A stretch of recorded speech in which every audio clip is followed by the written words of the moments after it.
Our third date was couples therapy. First night we slept in separate rooms, like, I got the best night's sleep ever. It was so good. Today, I'm sitting down with my husband to talk about our marriage. And guys, we're going into things that make people feel a little bit uncomfortable. But that's kind of the point, right? There's just no way this is gonna work. If you're ready for some real third date was relationship couples- advice, like the stuff nobody else is talking about, this conversation is going to challenge everything you thought you knew about love. It's gonna be so, so good. Welcome to the pod. Thanks for having me back, Happy KB. anniversary. Happy anniversary, babe. So we've 3 been married. years. We've been married for 3 years. Cannot believe that. It's so crazy because, like, I was telling a friend, I was like, we've been married for 3 years, which in a lot of, I feel like, typical newlyweds worlds, they're like, oh, that's like still pretty new. But I feel like we've been married for 25 years. It does feel that way sometimes. So I feel like it's gone by really fast. me Like too. the first 3 years has been like I feel like we just got married. Well, I remember the day like super vividly, but to be honest, like, and I'm sure we'll cover that, there were some moments, at least in my presence, that I was like, this is insane. Like, this is absolutely insane. Like, this is my life. And there were some really, really, really hard moments, especially with like integration. It sounds so crazy. Integration, like family integration and stuff, Yeah. and getting to know one another. But I think like the hot topic, I think something that we're so passionate about, and I just want to like just like get it out there right now is like not sleeping in the same beds.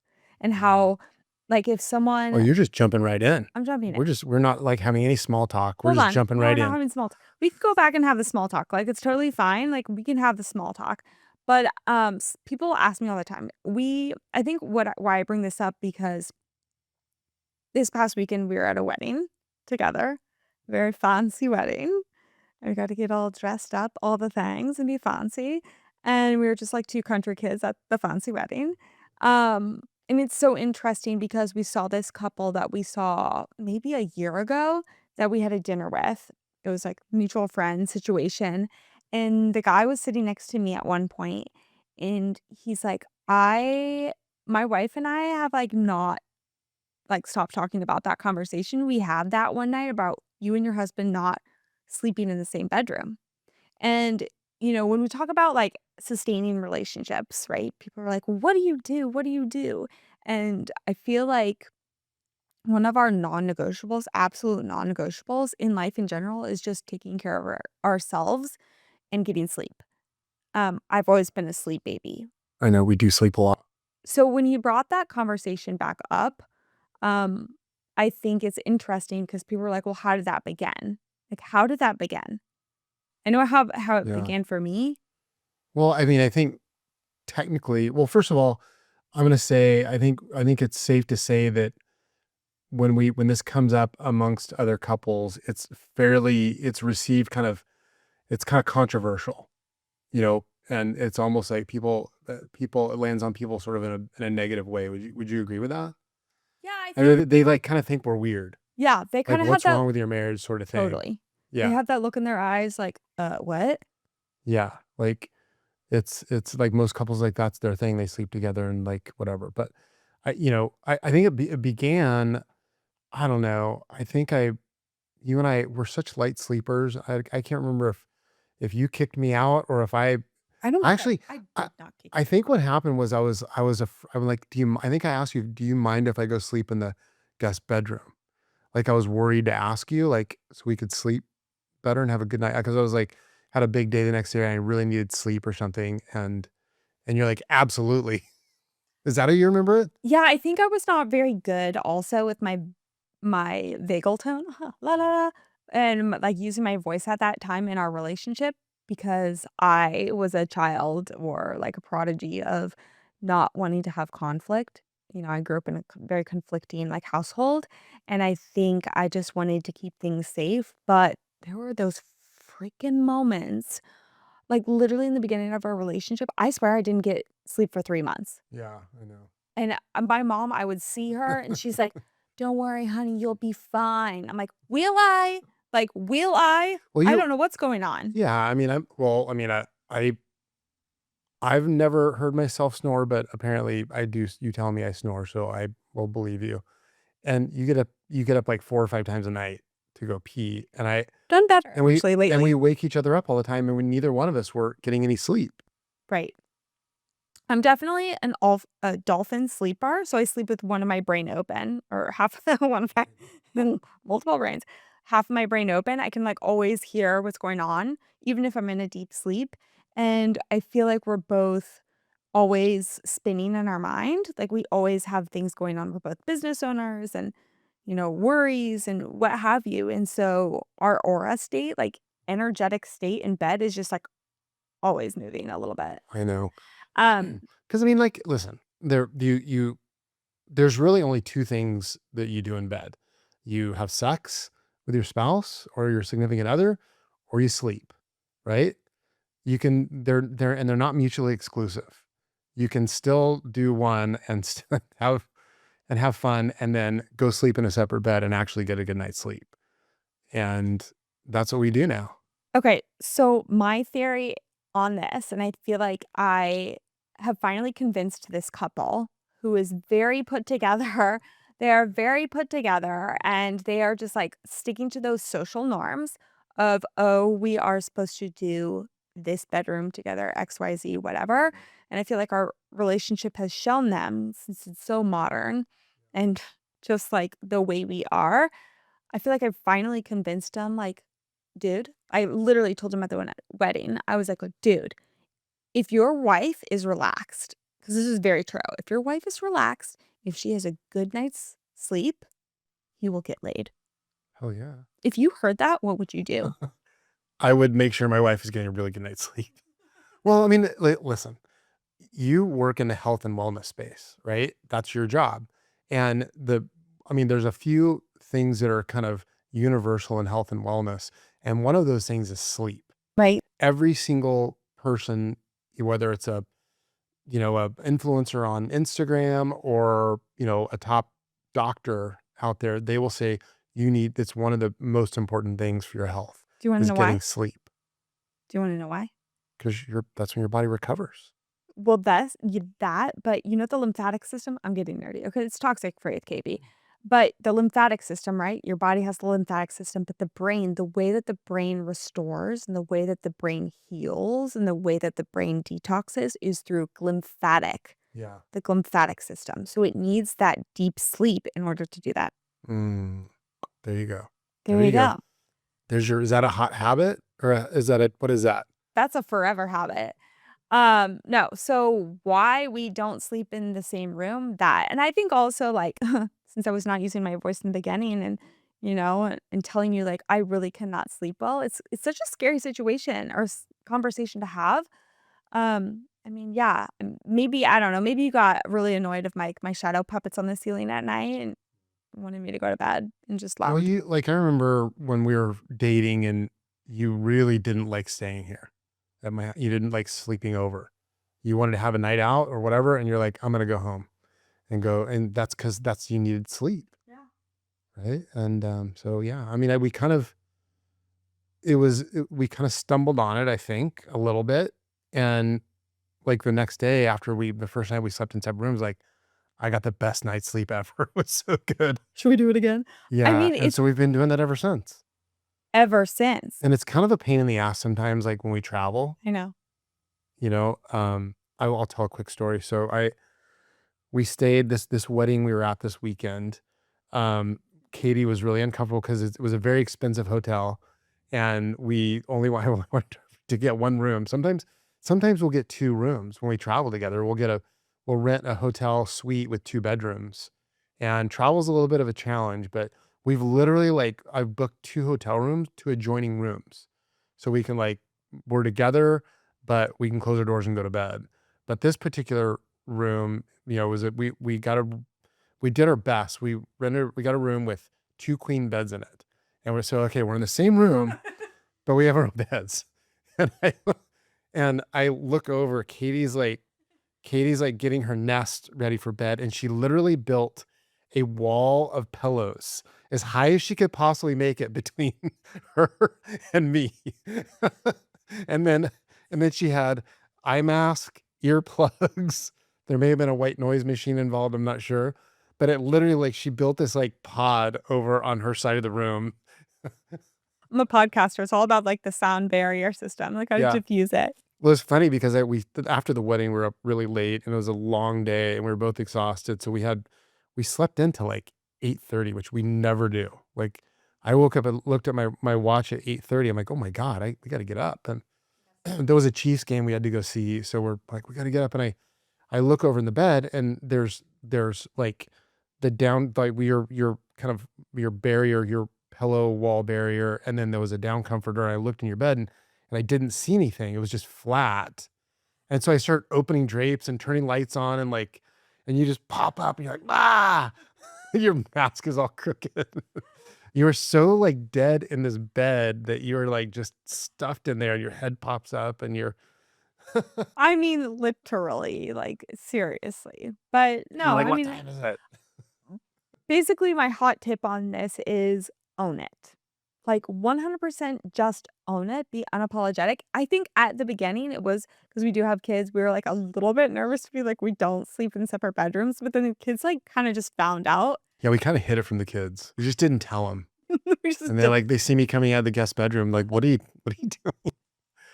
Yeah, But you know what? They get it. I mean, they think we're weird in like so many other ways I that it's know. My just kids like, do think we're weird, it's okay. but in a So, good, I think in a good way. I think they appreciate us.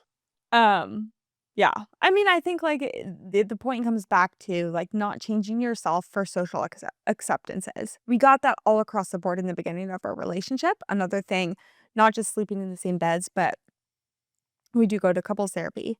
And we started that from date 3. Date 3, yeah. Our Yeah. third date was couples therapy. That was very controversial as well, especially with my friends that I told about it. That was an interesting one.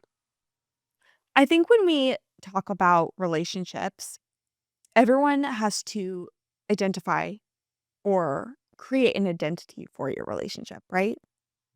Almost like create it as a business. Yeah. I hate to say that, but like, what are your um, subjectives? Is that even to say? Like, what are your mission statements? What are Yeah, your, it's like a culture. It's a relationship culture. Like, what's the vibe and energy and culture around a relationship? You know, that should exist everywhere with a family and with business. And, you have your culture around you with Toxic-Free with KB. It's a vibe, you yeah. know? I think this is really important, especially for young people that are getting into relationships, because I know we both are on the same page. I got married in my 30s. You got married in your first marriage, you were in your 20s, and then the second one, you were in your late 40s. 40s, yeah. So I think there's like such a difference in maturity with that. So if I could speak for all the youngins, because we do have like young adults now, Yeah. marriage, your partner is the absolute, probably one of the most important decisions of your entire life.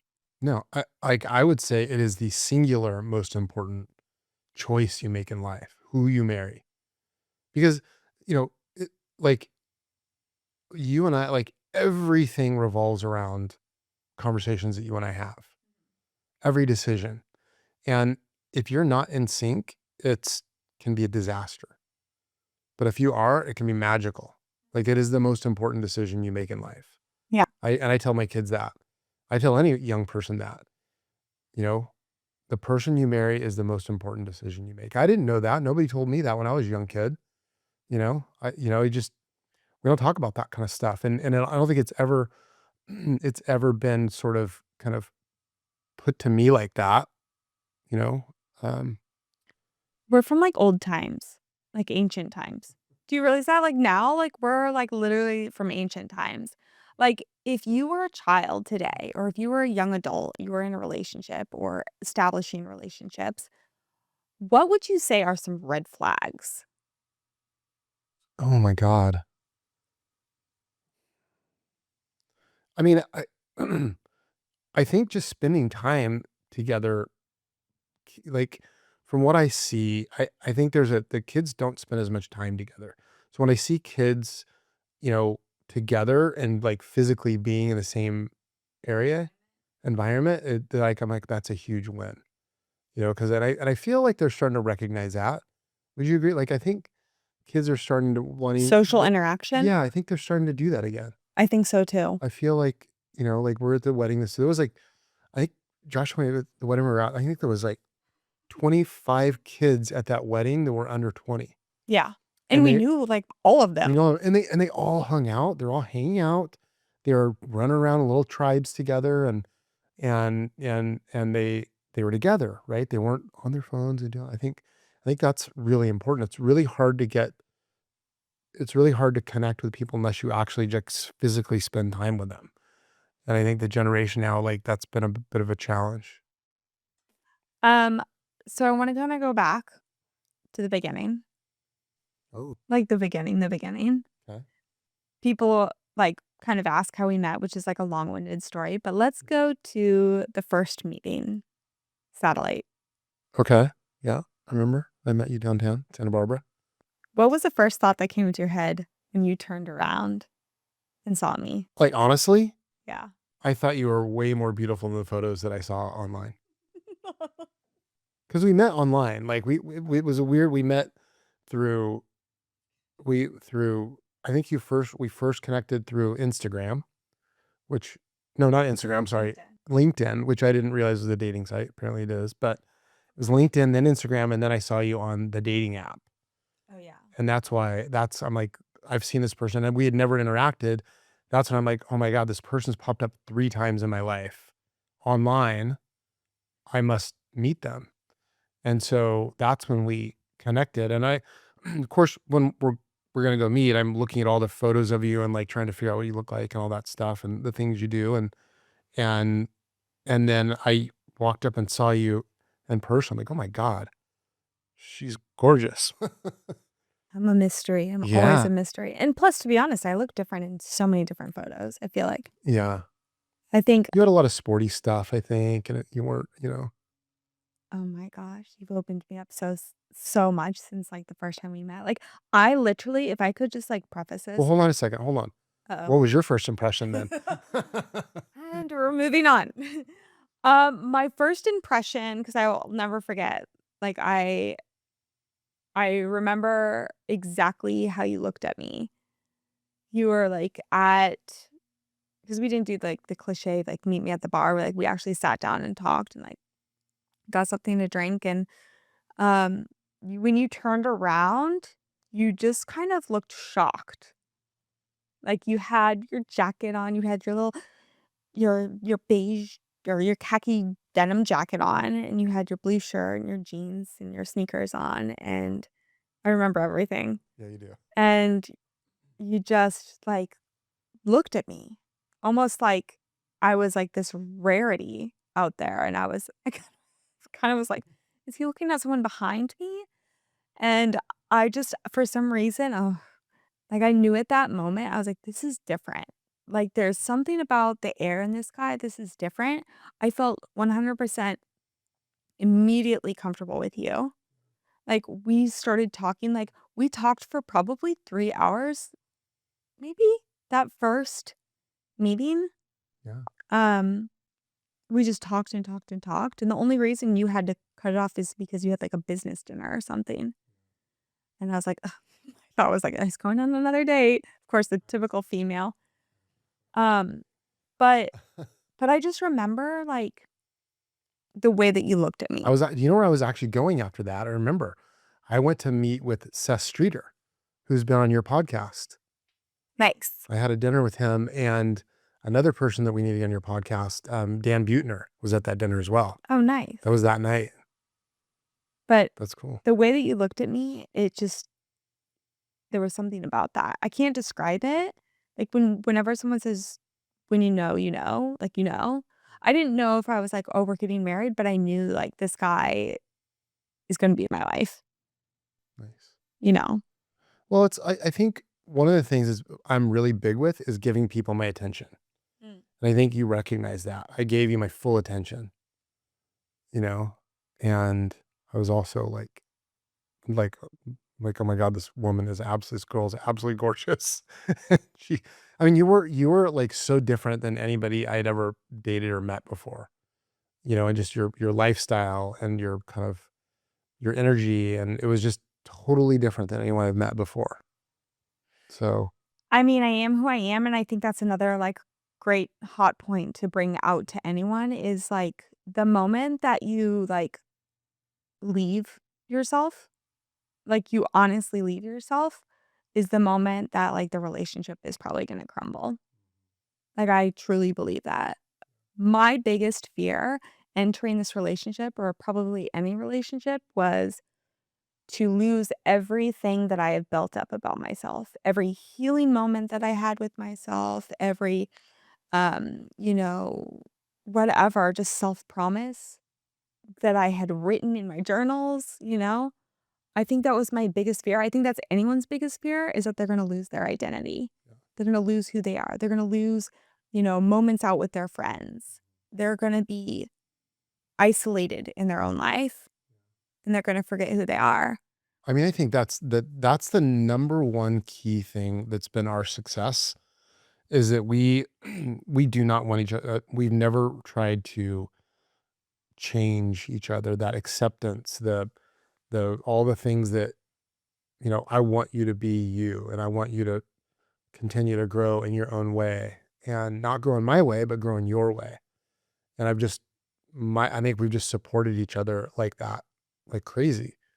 And that was probably your fear, right? That we're gonna come in and like he's gonna want me to not be this certain way or whatever. Mhm. I think also, like, if we could bring in, like, the kid situation, I think anyone that is entering in a relationship with someone that has kids, that has a partner, and, like, this whole tribe that's connected with them. My tribe was me and Poppy, and we were pretty easy, I feel like, and I didn't really have baggage. Um, Not to say that the kids are baggage, but there was other emotions that was Yeah. baggage, and I think, for someone to enter into a situation like that, and like me, like in the beginning, and I feel like many people could relate to this, and social norms that are usually set up for old traditional ways of the woman has to take over that mother role, pack the lunches. Still have trauma over that. Pack the lunches, make the dinners, all the things. I was like, it's very interesting where, you know, I felt like I needed to do that in the beginning. And it was very clear that that was not my role at that point. Like, that was not my role. I mean, I got lunches thrown away that I I made. mean, that's I woke such up bullshit. extra. I got, That's I, such I fucking woke up bullshit. extra early, made these gourmet sandwiches, found them in the trash later. Like, you know, just like dinners. Like, Jason would go out of town. I would make these dinners. And I was like, and then I just realized, I'm like, I don't have to. Like, I just need to be present for love and support. And I realized that has been the biggest gift for me. Yeah.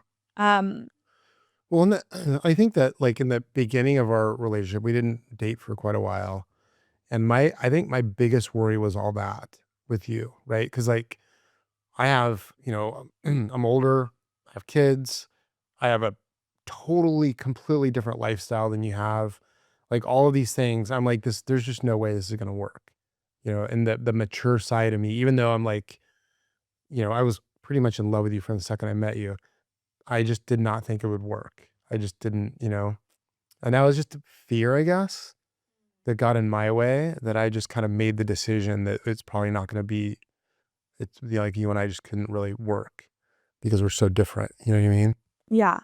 And I think that's also like that interesting point where a lot of people think that when they wish up their dream person, like I remember I used to have like lists of people like, oh, this is my dream person. And I would in time get those people, or I'd find them out there in the social like, world. Yeah. And then they're too much like me. They wouldn't I wouldn't learn anything from them. They would let me down. It's just like too clashy. And like you were the biggest risk I have ever taken. I'm serious when I I say I believe that. you were the biggest risk. And I remember there was that one moment I was sitting in my little cottage and it was COVID and it was right before I met you. And I just did like a deep, like psychosynthesis somatic work on myself with some doctor. And it was so relieving. And I told myself, I looked at the sky and I was like, universe, God, greater source. I was like, I surrender. I surrender. You know that moment when you're craving something crunchy, but also trying not to eat junk? Same here, folks. That's why I'm obsessed, and our family is, with masa chips. They're made with just 3 clean ingredients: organic corn, 100% grass-fed beef tallow, and sea salt. That's it. No seed oils, no weird stuff, just real crunchy goodness rooted in tradition. And trust me, they actually taste amazing. My pantry is never without them, and the best thing of all, guys, my family actually eats them. Holla frickin' luya. So if you're trying to snack smarter without giving up flavor, give masa chips a try. Head to masachips.com and use my code ToxicFreeKB for 25% off your first order today. That code again is ToxicFreeKB. Your snack game just got a serious upgrade. Let's talk about light stimulation. Whether you're looking to boost collagen, reduce inflammation, improve recovery, or just feel more grounded and energized, LightStim's FDA-cleared LED devices are a game changer. I personally love that their technology is backed by over 20 years of science and trusted by doctors, professionals, and over 1 million people at home. This isn't just about beauty, folks. It's about healing at a cellular level. And with LightStim's full body LED bed and handheld devices, you can experience the benefits of light stimulation, also known as many people like to call it red light therapy, even though we know it's just pure, beautiful light stimulation from the comfort of your home. So are you ready to try it for yourself? Use my exclusive code ToxicFreeKB at checkout for 10% off your order at lightstim.com. Your body and your skin will thank you. Using a sauna is a key part of my wellness routine and healing journey as I continuously recover from mold exposure and boost my blood circulation for my Raynaud's. Detoxing and sweating is absolutely essential, and my Sunlighten infrared sauna has become an amazing game changer in my life. It helps me sweat out toxins, support my overall immune system, and most importantly, calm my central nervous system throughout my healing practice. We could all use a little more of that, could we? The gentle, low EMF infrared heat helps me relax, de-stress, and feel like myself again. If you're looking for a natural way to reduce your toxic load, boost circulation, and promote deep relaxation overall, I cannot recommend Sunlighten enough. It's been an essential part of my personal healing, and I know it can support you too. Head to toxicfree.com, go to my shop page where you'll see the Sunlighten ad, and use code ToxicFreeKB at checkout for up to $1,400 in savings on your sauna. Guys, yes, $1,400 in savings. Your body and your nervous system will absolutely thank you. Again, that code is ToxicFreeKB for up to $1,400 off. You can also find the easy to click through link in the description below. Send me your sauna pics. Guys, let's start sweating together. And with a little bit of Taylor Swift, I started saying yes instead What of era no. was that? What album was that? What album was out around then? I started saying yes instead of no. I think it was like Folklore and Evermore. It was the deep dark of COVID. I was doing art in the dark. It was one of those moments or Evermore. But it was that one time I literally wrote down, I was like, I surrender. I surrender. And I was like, I'm gonna have fun. So everything that you asked me to do, the old me would have not done out of Yeah. fear. Yeah. Rigidity. Well, it's like I my background. I don't know if your audience knows my background, but I used to be like kind of an extreme endurance athlete. I did really, really hard shit for a living for a really long time. And the hardest, so I've physically and emotionally done these things in my life that are like 7, 8 day long races that are really, really fucking hard. And I always, and I always had this thing at some moment during these hard times, like I really fucking regret doing this. I really wish I hadn't done it. And you have this like fear and regret. But then when you push on and you get through it and you finish this thing, it's like the most meaningful, those are the most meaningful times in life. So when you mentioned like you were like I was a huge risk to you and you had a lot of fear, and there was probably a lot of times when you're like, I don't know, I regret kind of doing this. I'm sure there was a few nights with some friends, but those times can also be the best. Yeah. They're the most meaningful, the things that you remember, right? Those moments that you kind of break through things. And it's that way. And I always say like anything easy is really not worth doing. Like if something's super easy, you don't even remember doing it. Mhm.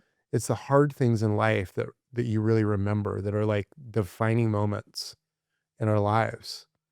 So Yeah. I think like it's probably good that you went through that with me a little bit. I think so.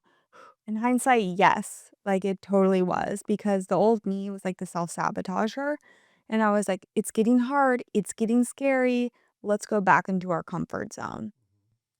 Yeah. So, you taught me more, you, like, definitely, like, matured me a lot. Well, we've Um, we've like one of the things I think we've done a really good job at is not, we have not let the relationship fail. Meaning like when things get hard, we just kind of like calm down. Let's work through things and like have really good communication. And I think that goes back to the maturity. I think if you met a 30-year-old Jason, it would be, we probably, you know, it probably would have been a very different path, you know? I think, like you said it right there, communication. Communication is probably, like, one of the biggest pillars, right? Communication, because oh my gosh, do you know how many avoiders I know in life, right? I think that is the number one killer or of any relationship, you know, friendship, uh, you know, love, whatever. But I think that's the number one killer, is not having effective communication. And I would say definitely, if there's one of you, or maybe both of you, where times get tough and you're like, maybe we just shouldn't talk about it, and someone changes the subject, oh, bring that subject back up. Maybe you have a really good like intuition and you see someone struggling, or maybe something's going on. Bring that subject up. It's going to be so hard, but just know that like there's and support there to like talk through those things. And if you can't do it alone, like definitely have a third party there that you trust. Yeah. I always like, I think like one of the things that we've done from the very beginning of a relationship, and I think it's been super good for us, is working with a therapist. Yeah. And, I've been working with Dr. Katie for years. She's my therapist, my CEO coach. I literally work with her through everything, business decisions, relationship decisions. I've talked with her about you when I first met you. She knew about you. And then we literally rolled into Dr. Katie for our third date. And it was just sort of we were kind of like joking one night, like, hey, we're going on a date. We have dinner scheduled. You and I are going to go out. And I'm like, hey, I'm going to be a little late. I'm going to go see my therapist before, and I'll come pick you up. And you jokingly said, oh, I love therapy. And then I said, why don't you come with me then? And I was joking. And you said, sure. So then the joke was on me. I'm like, all right, let's go. So we didn't tell Dr. Katie. We just rolled in together. And she's like, okay, I guess we're doing this. I love it. And it was great. And we've been doing it ever since. I think also with that, like that effective communication, I remember this so vividly. She's like, "You're not here because you have a problem. You're here because we're tightening the bolts along the way." And I think that is something that relationships or couples like forget about. They go into our lives are so extreme. We're like moving so fast. On kid weeks, like I like never see you. We like never see each other. We're two ships passing in the night. But I think like that effective communication, if you're not tightening the bolts along the way with everything, Yeah.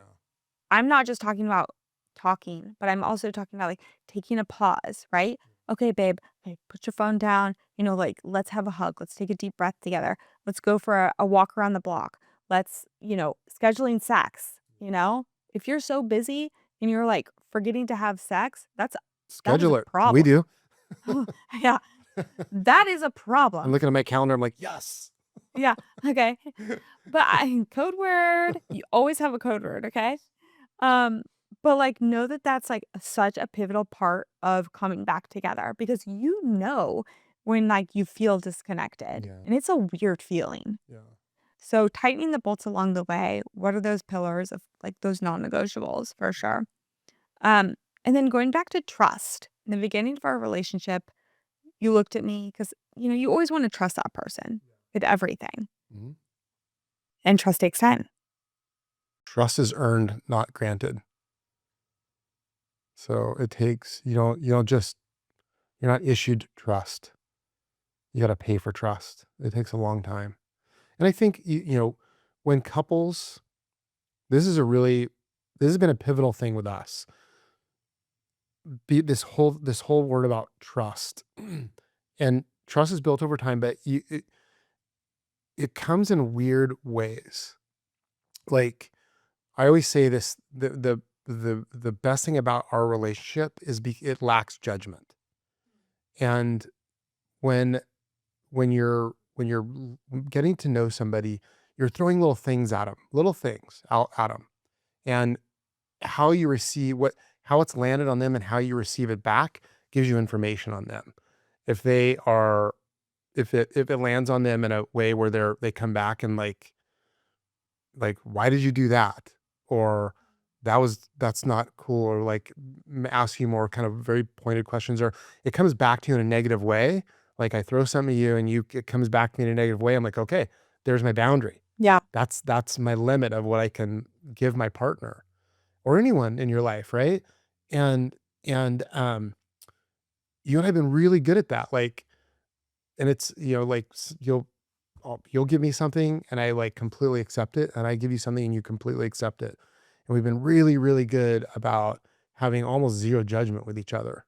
Even though our lives are completely different, we have very similar belief systems, but the way our lifestyles function is very different, right?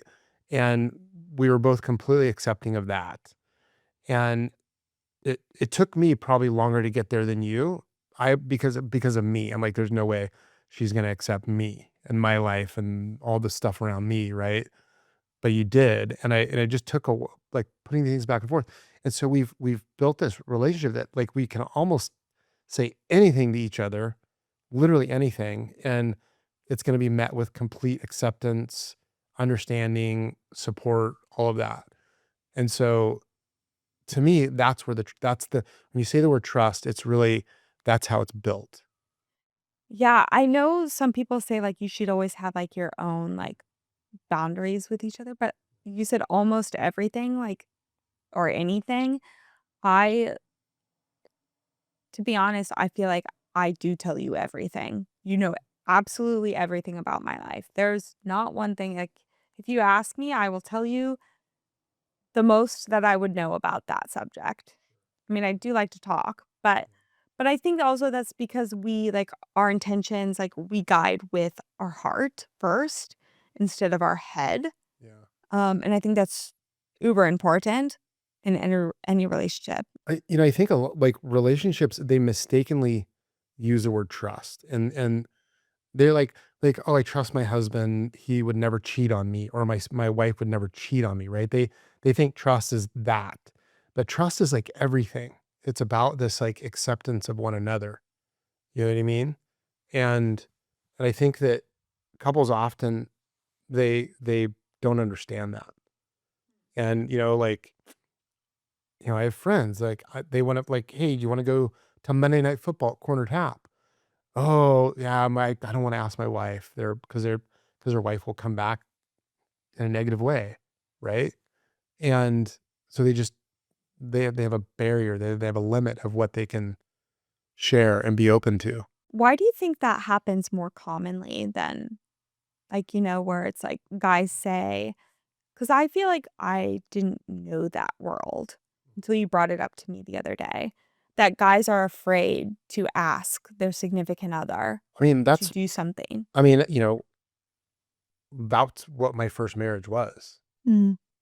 It was complete judgment. I was afraid to do anything or ask anything and so I just didn't say anything. I didn't share anything. I was complete closed book. What do you And think the judge keep talking. yeah, and it just, then that's a horrible foundation for a relationship. And what happened? It failed. Yeah. Interesting. And I think that's also goes back to self-awareness, where if I could speak on behalf of if we're talking about women, like if that were to be me, it's about slowing down. Because I feel like women in general are always thinking about the next thing, the next thing, the next thing. This has to get that done. What about this? And they don't step back to realize, okay, he needs a breath of fresh air. He needs to be Yeah. with his Well, tribe, his friends, I'll give you a really good example of what, like in our early relationship days, you're kind of a neat freak. You want everything super organized and dialed, and you I do your own still laundry. do. Yeah, I've loosened up a little bit. and it's and that's great, right?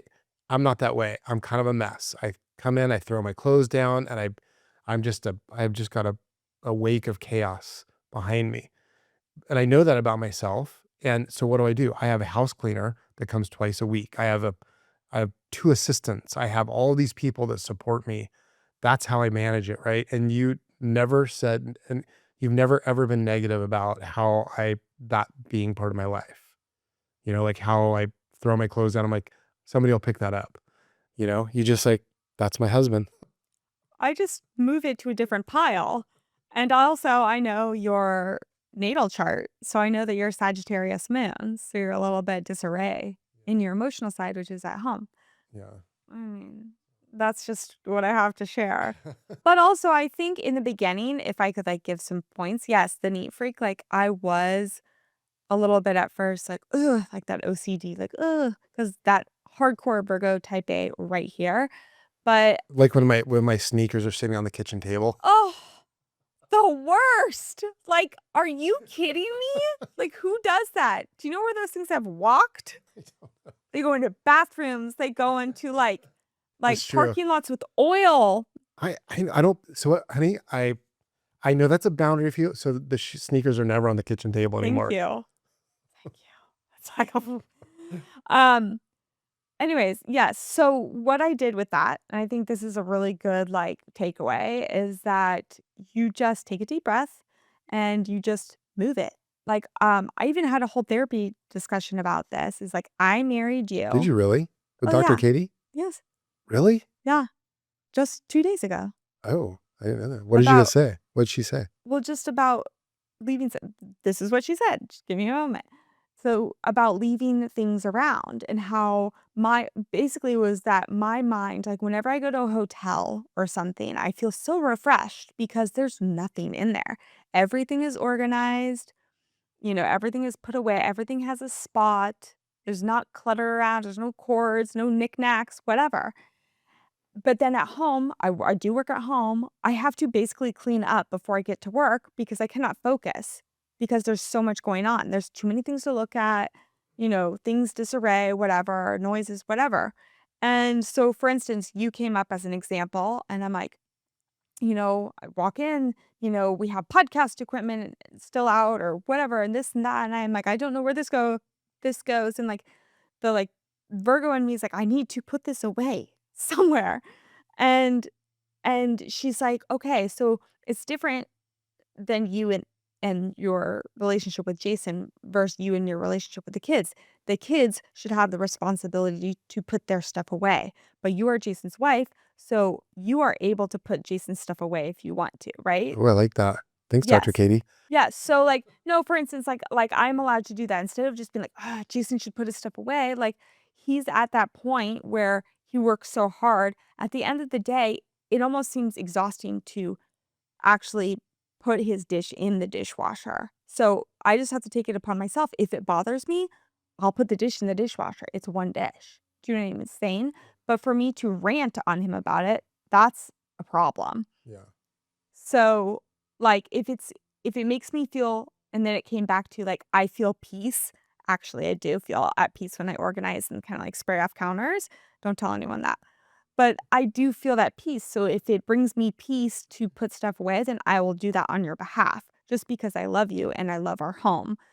But the kids, that's a different story. Like, they should be young, responsible adults and they can deal with their stuff, right? It's not my responsibility. That's when I start to get pissed off.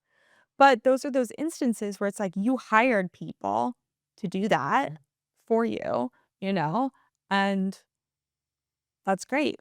So this is why therapy comes in handy because it actually like puts your mind in a different frame pattern Well, you and said it, yeah. repositions things. You said it like tightening the bolts rather than, like when I think what couples often fail at is recognizing a problem early and taking corrective action really early. They just let it sit for years and years and years and years until it finally just turns into a nuclear bomb.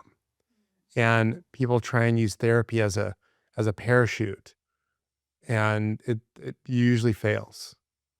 You know what I mean? They let it go way too long. You have too much to revisit Yeah. and there's too many emotions. And like as you just become set in your ways and you become like this, your mind, like we have a tendency of creating a thought, a belief in our minds. And once you really have an anchor belief, it's really hard to change that. You know what I mean? You mean like about a person? Yeah. Just like, this is how I feel about that. Mm. And I've thought this way for 5 years or 10 years or 20 years, whatever it is. It's a long time. And I'm not going to change. I'm not going to change that thought pattern.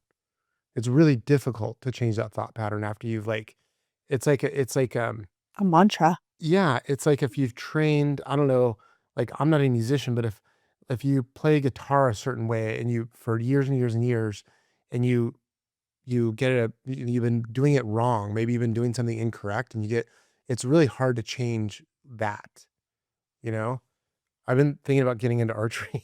I've been thinking about getting bow and arrow lately, and I've been watching a lot of videos on it. And they say the number one thing in archery is get an instructor right away. Do not, because if you develop bad habits early, you'll never change them. And it's kind of that same thing, I think, when it comes to kind of our thought patterns. I think with anything like training a dog too, start in the very beginning. Yeah. Heel. I think it was like probably our best date we've ever been on.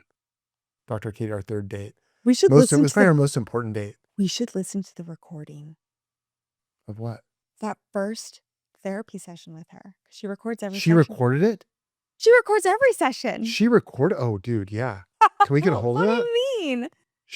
We got to get a hold of that. She records every single session. I'm gonna call her right after this. She's gonna be like, oh, Send it to me.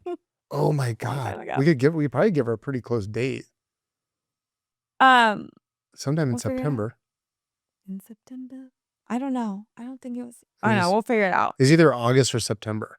Are you ready to elevate your skincare game? Meet Delavie Sciences, a revolutionary skincare brand blending cutting-edge science with natural ingredients to create products that truly deliver. With proprietary formulas like their award-winning Ionia line, Delavie Sciences harnesses the power of space-age technology and advanced research to target fine lines, wrinkles, and skin damage. I absolutely love this line so incredibly much, y'all. I use it daily and have noticed that my fine lines that were starting to form have been dramatically reduced in appearance. Yes, naturally. This is definitely a hooray moment for me. I also love that their products are dermatologically and clinically tested, as well as a toxin-free. Perfect for anyone embracing a healthier and toxic-free lifestyle. Guys, I don't approve everything, but this I definitely approve. By listening to Toxic Free with KB, you'll get exclusive access to, get this, 25% off all Delavie Science products by using code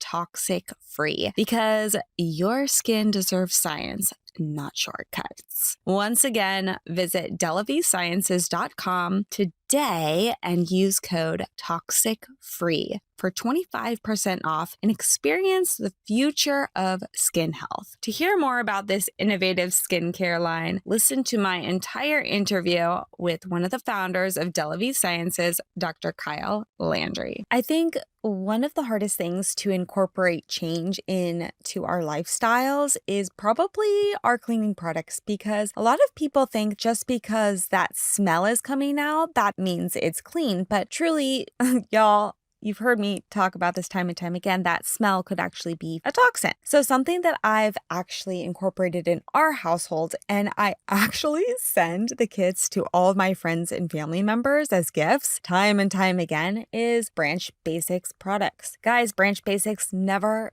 set out to sell soap. They truly are on a mission to help people create healthy homes and experience the power of pure. I am totally on this game as well. And someone that has been highly sold is our house cleaner. She has helped toss the toxins with me, and she uses Branch Basics for all of our cleaning necessities at our house. And let me tell you, we don't always live in a clean space. We've got 3 kids, 2 dogs, I've got a husband, so we've got a lot of things to clean up. 3 of the things that have really popped into my shopping cart lately are their new formula laundry detergent. Their toxic-free candle, because baby girl loves a good bath time and sitting by the candles at night when she enjoys her good veggie bowls. And also their hand soap. But 2 of the staples that I live by in our household, and trust me when I tell you I can use this for everything, even on my pups, is their oxygen boost and their liquid gold concentrate. So guys, I'd like to help you get started on your cleaning by giving you 15% off all starter kits. And also, guys, this applies to their hand soap and their toxic-free candle, all the things. Not only will you get your starter kit, but you can get a whole bunch of other items to stock up on. Give the gift to yourself and use my code over at Branch Basics, which is Toxic-Free KB. Guys, again, if you want 15% off, use Toxic-Free KB. Let's be real. Finding a snack that's actually clean and delicious, not easy these days. That's why I'm obsessed with Vandy Crisps. They're made with real ingredients, no weird stuff, and they seriously deliver on flavor. It's the perfect go-to for when you want a snack without second guessing what's in the bag. My youngest son says that they're like thick, flat French fries, and he even squirts a little ketchup on them and off he goes. I actually sent my husband on one of his recent long journey 42-mile hikes with them, and he said it really put the spot when times got tough. So I think you'll all enjoy them too. And because you're part of the Toxic-Free with KB community, you get a little something extra. Use code Toxic-Free KB for a discount at checkout on your first purchase. Grab yourself some original classics or their newest French onion flavor. Let me know which you like the best. Okay, this is a very interesting question because I've been asked this a lot.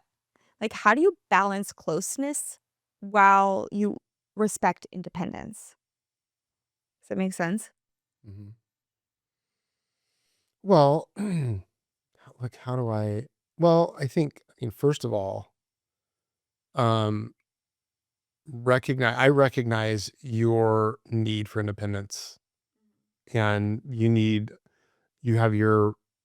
this goes back to that, like, I want you to be you, right?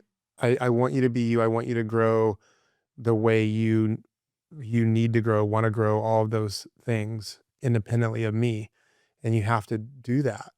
And I think that, we have our relationship. I wouldn't call it, I don't know what, I don't really know the definition of codependency, but I have a high level of dependency on you for emotions, for emotional. You're my like right-hand person for my emotional well-being, I think. And so we're very, very, very close. I think because we recognize we have to have our own kind of independence. Like I have my, we talked about that culture in the very beginning. I have my culture with you. Who I am with you is very, very different than I am with my employees, and it's very different than I am with my customers. Those are, and my friends too. My friends are probably a little closer to you and I have really good friendships. But I think that's, you know, I don't know if that answers your question, but I think I don't need to be with you 24/7 connected to you to feel close, Yeah. you know? Yeah. I think independence is like very, very vital because then you want to come home to that person. Yeah. I mean, yeah, I found out that I'm definitely the introvert of the family and like I need that quiet, independent, coming back to myself moment to stay grounded. I think independence allows you to be grounded. I love that because then, you know, Yeah. gotta get together at What the do end you of think it is? Like, what do you think?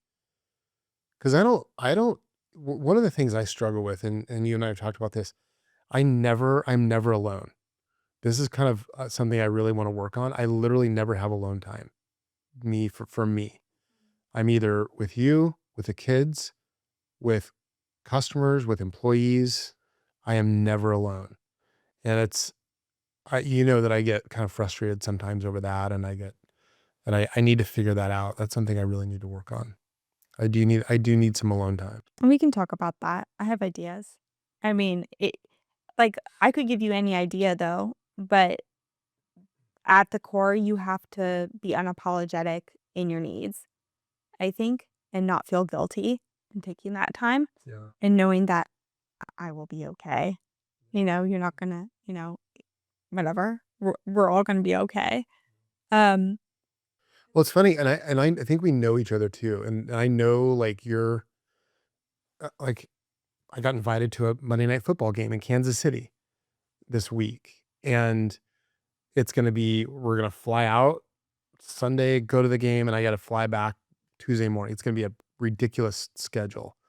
And it's a late game. It's going to be a lot of energy, tailgating, and all this stuff. And, our friends that always invite us to the games, I just told them, like, I'll just come out. Don't worry, Katie's not going to come. I knew that wasn't great for you, yeah. you know? And I just it's know so that about you. it is crazy because it's like I'm just like, okay, like I'm like, that's fine. Like I think I'm at the point in my life too where I'm like, I really need to focus on particular needs health wise. And one of those health needs is getting more sleep and moving slower. And I think, if that's something that you want to do and if that fills your cup, then you should do it, even though it's in my hometown, and I kind of feel a little territorial about them. Like, you're going without me. What would you do? Like, how would you get around and survive? You might die. I'm just going to eat barbecue for 3 days. Yes, Like, exactly. Which is fine. Just get the good stuff. Um, but and you're hopefully will take our youngest, which is great. But yeah, no, I mean those moments, it's like I think it goes back to what I just said, filling your cup. And you have to goes back to communication. You have to make sure that other person knows what fills your cup and why. And never give that away. I don't understand why the male's perspective, right? And I don't there's probably there's a lot of other perspectives out there, but from I see a lot of my friends' relationships struggle and fail. And the because the wife doesn't recognize that they're never allowed to do anything. I've Like heard it from their mouths. my Yep. buddies are never allowed to do anything. It's weird. I Some of don't them get it. are. I'm not saying this is some of them. I know they're generalizing here, but I have friends that like I'll text them and they're like, "Are you insane? I can't do that. I can't go have a beer with you at Corner Tap to watch a football game. That's crazy." I'm like, "Wow, I can't go for a walk. No it's exercise for me. it's like they're so restricted. Yeah. God forbid go on a surf trip for a week. I mean, it's really unfortunate, I think, for some of my friends. And then, but a lot of them are, I know 3 people right now going through divorce right now. Whoa. And, and I really wish that, I don't know. You do know. Well, I wish that what's interesting from a male's perspective, I don't think I don't think the wives realize like the pressure they put their husbands under. You know what we call that in therapy? What? Whack-a-mole. Whack-a-mole? You keep whoop, whoop, whoop, whoop, whoop. Yeah. The more that you whack, the more that they're going to go under. Yeah. And I just don't think that it dawns on them and how damaging it is to the relationship. It's totally damaging. Yeah. I mean,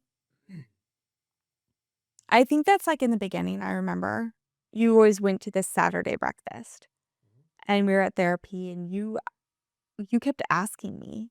And I just remember being like, why not? Like, I don't need you to like sit by my side every time. And I'm such an independent woman. I know I'm kind of different than maybe a lot of females or people. I know that sometimes there are some girls that's like, he has to be at my beck and call at all times. But I've been at that, like I know how to do stuff for myself and I had to actually allow you to do stuff for me.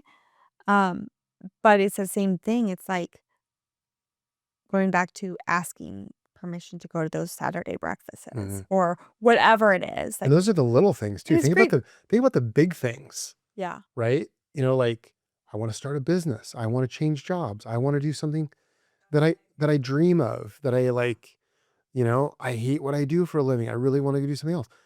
You know, forget about, I mean, those are big life-changing things that, you know, you got to be completely team effort on, you know? I remember, and I mean, I don't know how much you want to get into my first marriage or not, but in my first marriage, everything that went wrong, I was blamed for. Like, cause you know me, I'm a dreamer. I like to take risks. I'm an entrepreneur and I want to try new things. Every time I do something new and it failed, I was like complete.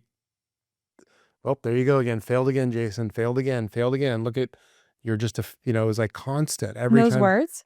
Yeah. Why? That's just, that's the way that it was. That's that judgmental mindset that often exists in relationships. Interesting. Think about, you know, the reason, like we've got like not, you and I literally have the best relationship of any person I know, like couples relationship. And I think a lot of it has to do with some of these lessons that we've learned, but all these things we're talking about contribute to that, how good the relationship is. And you've supported me. You support me on everything. If I want to try something, you support it. And I feel like I've done that same thing for you. I mean, I've watched you've, you know, I wanted to say at the beginning of the show, like how like insanely proud I am of you and what you've built just in the short time that we've been together. You know, I mean, 3 years into a marriage isn't that long, but you've done so much stuff and grown so much. You've transformed your business. You've built this like amazing business around what you're passionate about.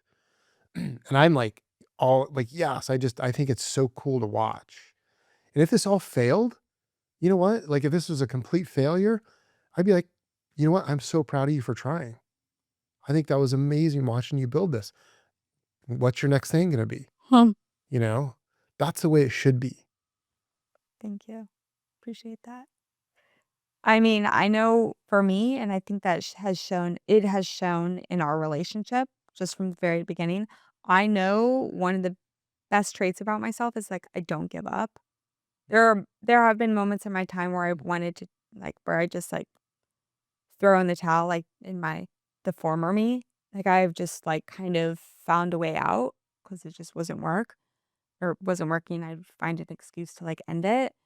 But I, for the most part, just keep going. Yeah.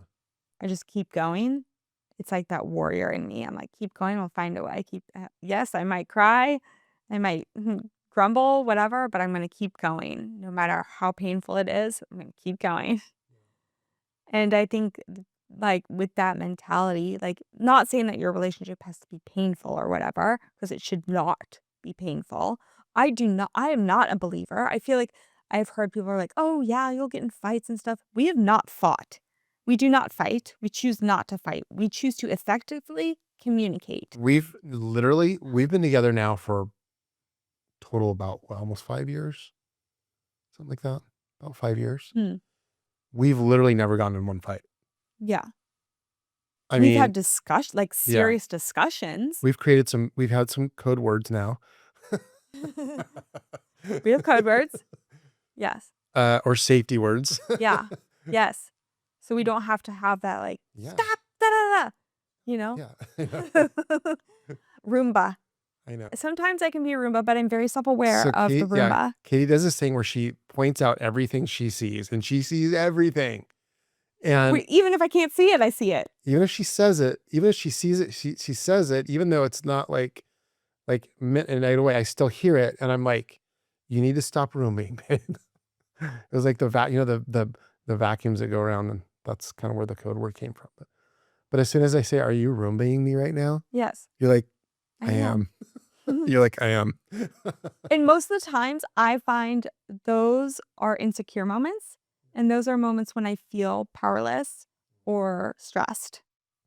Do you feel like you've gotten more, you know, like out of all those things, powerless, insecure, do you feel after 3 years of marriage, um, do you feel different now?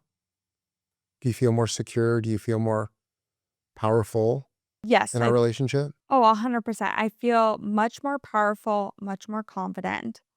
Um, I think in the beginning, I could, I mean, there were times like, because I moved into this house and, it's such a big dream of mine for us to like form things to ourselves. So we can both be a part of something together as a joint. So I'm not, maybe it's like the old matriarchal, patriarchal society Yeah. shit that, like I want to get away from.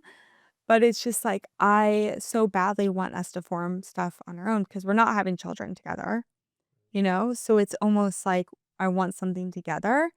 And I think at that time, if you use that as an example, powerless, not able to make decisions on things, um, or even like financial situations where someone might have more money than the other, even though I have money, I have my own savings, I have my own, you know, IRA, whatever, it's just still perceived from the external public. And Yeah. and I think it's just one of those things that we've grown up in. Yeah. So yes, I am, especially with our family, like I love your kids.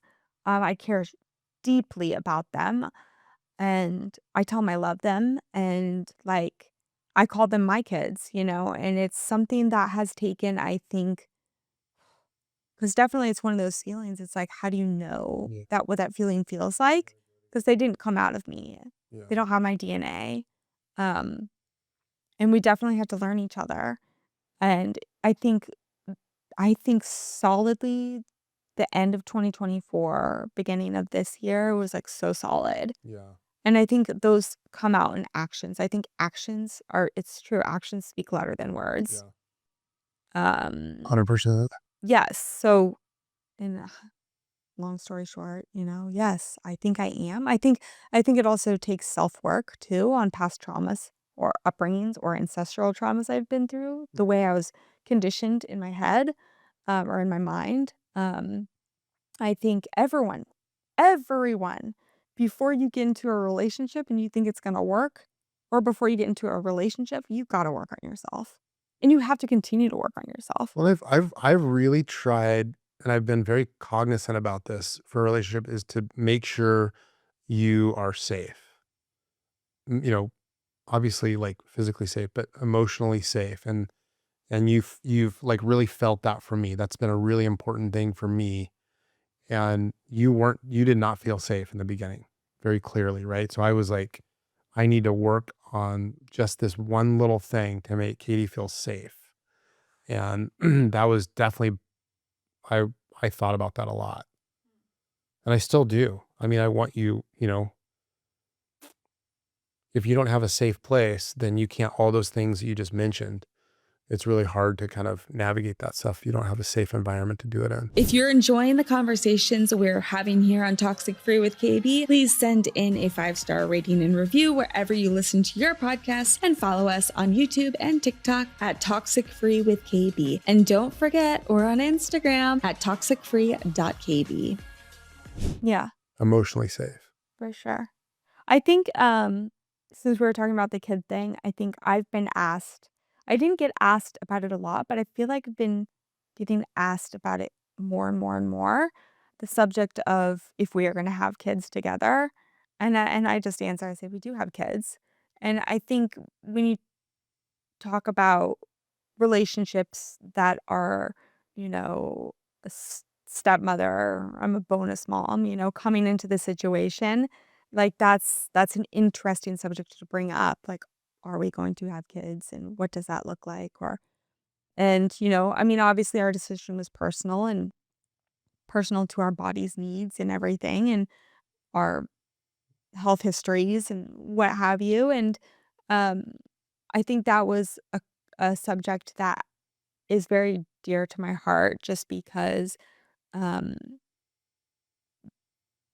because, it's really hard as a female to step out of that traditional thought pattern and norm of I should procreate or what have you. And, honestly, at the end of the day, if I could give any female like any advice, is that you just have to live life your way and you have to follow your intuition and you have to follow your body's needs and and and know that what your decision is the right decision.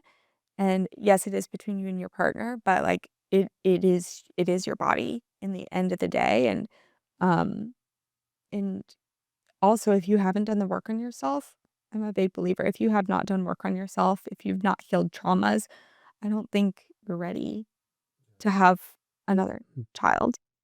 I think you've done a really like first of all, my kids absolutely love you. They're, you're part of the tribe, right? And I think that's like there's ways of having that relationship without actually physically having kids, right? You can have like I had a lot of you're work to do, guys. I mean, you're almost like you're like a second mom to some of these kids that we've been hanging out with. Like my friends' kids who have gone through divorces, and there's like we take these kids out on the boat, and they talk to you and they text you, and like you have that relationship in a lot of areas, and I think you're really you're like a very nurturing person. So I think people kind of gravitate towards you when it comes to that kind of stuff. I don't know if it's like it's not necessarily mothering, but it is a motherly type, I it's a motherly type kind of behavior, I guess. I knew one thing about myself, if I could speak all honesty, and I'm gonna be honest, is that I am very I hate to use the word selfish, but I'm gonna use it. I'm very selfish with my time and my energy and my like how I treat myself. And I love kids. I love giving them my attention when I've got the energy and the frequencies on.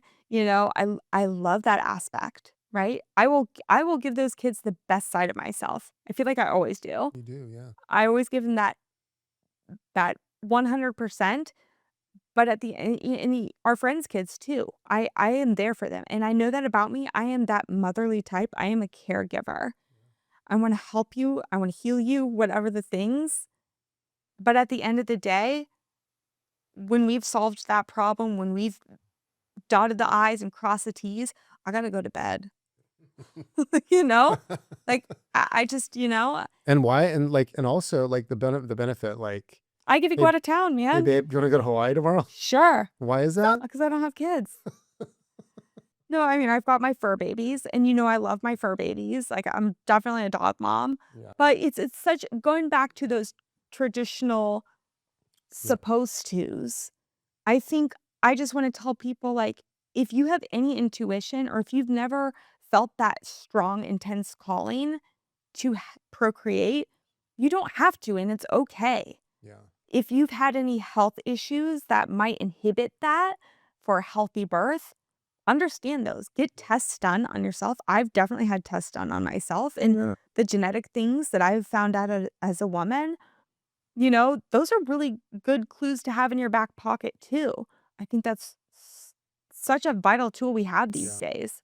Um, and those are decisions, and then at that time, you and your partner can make that decision together. Yeah. And you gave me so much grace and so much time, and you were by my side, and were okay with any decision I made, which is also a gift. Um, so I just wanted to put that out there. Yeah. Um, yeah. Well, and you're building what I believe is going to be a very big business. A big baby. Yeah, and it's so hard to be everything for everyone, And I mean, I think that what you're doing here is so important to you and the world. I think you're putting some really, really important information out there to people, and you are building a big business around it, and that your energy goes. You have to decide where your energy is going to go. I guess is what is really the kind of point there. Do you want to put, I think a lot of times couples end up you mentioned sort of the kind of stereotypical relationship. The husband, has the career, the wife has the kids, and that's how it's done. But you know, I'm an entrepreneur. You're an entrepreneur. You're building something really cool and big right now. And usually the wife would stay home with the kids and have this thing, which is really meaningful for some people. I don't think that would be super meaningful. I think this is really what you're meant to do. Yeah. And you're so passionate about it, right? And it's pretty hard to do everything and be good at. I always said, like, my whole thing in business is I'm going to be very, very good at what I do. I'm going to be very focused at what I do. And if I, if you do 10 different things, you're not going to be good at any of them. You got to do one thing and be the best at it. That's so Yeah. true. So we talked about like which everyone wants to know about, like keeping relationships together, like forming relationships, how we fell in love. I mean, our story is like so broad and it's like all over the place. But I think it's really important to like briefly discuss about like when things get hard and they're unsalvageable. That salvageable? Unsalvageable. I can't say that. I have a big tongue. Yeah. Um, like breaking things up. Like, I'm a big believer. My parents were divorced, and I've just seen how they are without each other and, when someone can really grow. And I think that's an important discussion to just kind of briefly bring up. Like, how do you know when it's over and how do you safely exit the relationship? When a relationship, like, first of all, is like, how do you know when it's over, right?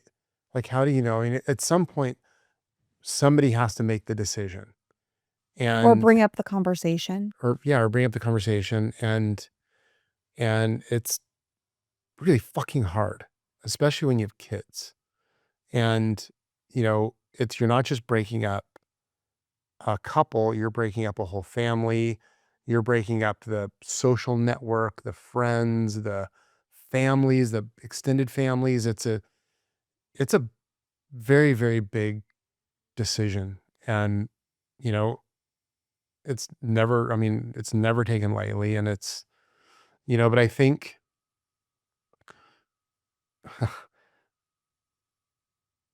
if a couple has good communication, it could be done. I haven't really seen it done in a very clean way by most couples.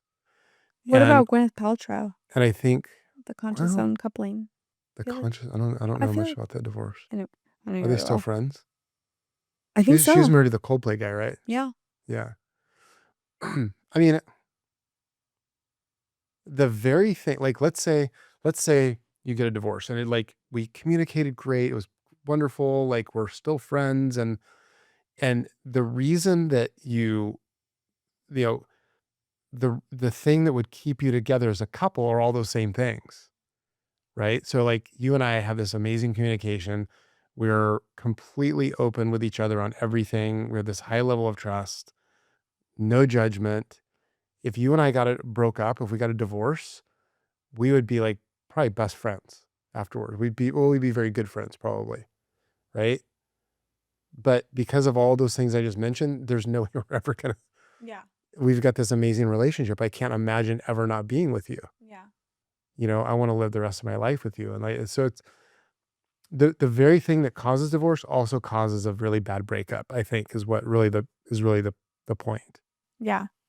And I think, you know, it's a service if it's not working, especially like young kids. If you are stringing someone along, or anyone, not just young kids, if you are stringing someone along because you're too scared to have a conversation, you're too scared to be vulnerable Yeah. with someone, that's on you and you're wasting someone's time. I always say this this is my view on employees. We let somebody go. We will let someone go very quickly and right away. And we will not try and fix them. If they're not the right fit for our company, we let them go. And if you keep somebody in any relationship, whether it's a business relationship, a friendship, couples, anything like that, you're really being selfish. And I'll make that argument all the time, because if I know that this isn't going to work and I just drag this along, that's so fucking unfair to you, because you can't be out, you can't, go through what you need to go through to get over the relationship and move on with your life. Yeah, I'm just getting more fine Super, lines and wrinkles. super unfair. Right. So, but yeah. Okay, so I have a couple of rapid fire questions. So just like off the top of your Are, head. are you done with are we done with that conversation? Yeah. Do It's you have just anything rapid else fire? to add? No, I guess. Do you have anything to add in general?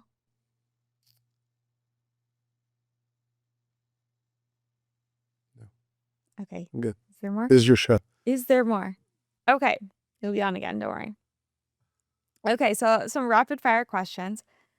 What are your pet peeves about me? Oh my God, hun. Um, I mean, you literally see everything. I can't help it. It's just like, come on. I don't know how to stop. I have to. That's like my superpower. I know, well, it does have benefits, because if I lose something, you always know where it is. I literally you know where everything is. You're the best finder of things than anyone I've ever met or seen or heard about. I should be a spy. You're like one of those when they have a disaster, and you're like one of those dogs that goes and finds victims and natural disasters. You like sniff them out. That's very true. That's the only pet peeve. Wow, I'm doing pretty good. Um, what is one of my weird habits that makes you laugh the most? Oh my God. You're like the funniest person ever. I mean, I don't mean to be. It's just weird. you just say you have the funniest sense of humor. Your observational humor is hilarious. I mean, the fact that you talk about poop all the time, Oh, that's pretty funny. makes the world go round. Poop can make or break your day. It really does. It's So like you saw me on Sunday. it's like a daily habit, right? It's like yeah, you're kind of a mess. It's a mess, but I took care of it. Yeah. What's the silliest argument you've had with one another? What's the silliest argument you've had with one another? I don't know. What, this about something silly? I don't know. We've never had an argument, but what would you say? I don't quite remember the subject, but I think I put a pause, or I put an end to it at one point, because we were like going back and forth about something, and I literally was like, "Are we seriously like arguing about this right now?" Yeah. I think it was like one of those moments where I was taking too long to go to bed and you wanted to snuggle, and your time was up. I had to brush my teeth faster or something, or go to the bathroom faster, and you're trying to come in, and I was like, "I'm going to the bathroom." And then you're like, "Okay, fine, I'm going to bed." And I was like, "What?"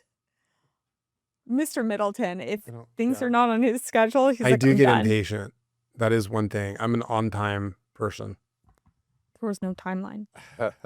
I think those are the silly arguments. Yeah. What is your pet peeve? Oh, I don't even want to open that Pandora's box. Never mind. Well, let me go through my notes sheet. We can have that on another podcast. That's No, that's okay. We don't need to go there.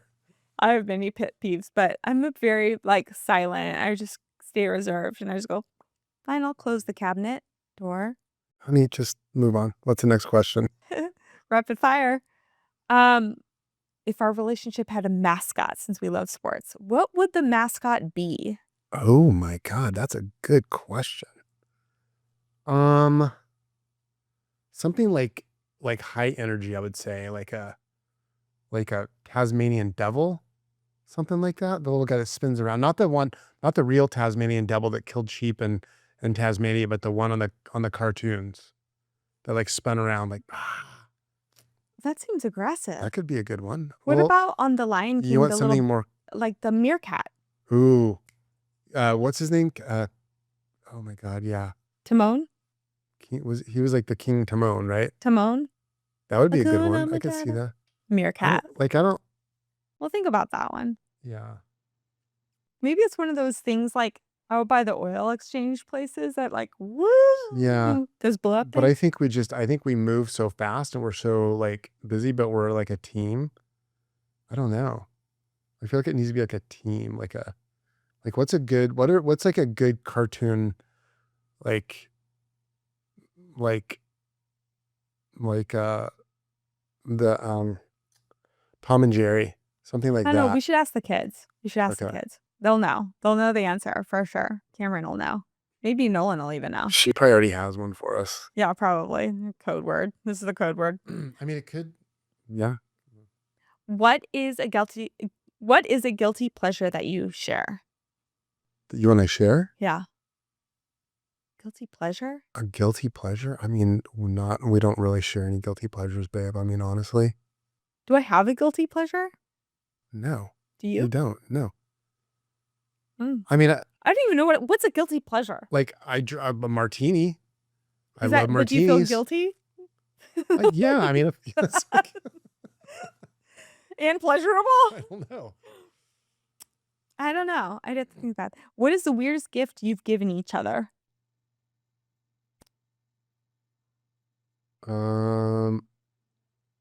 Is this we? PG-13 or rated R? I mean, do you want to talk about that? Are the kids gonna watch this? Use your imagination.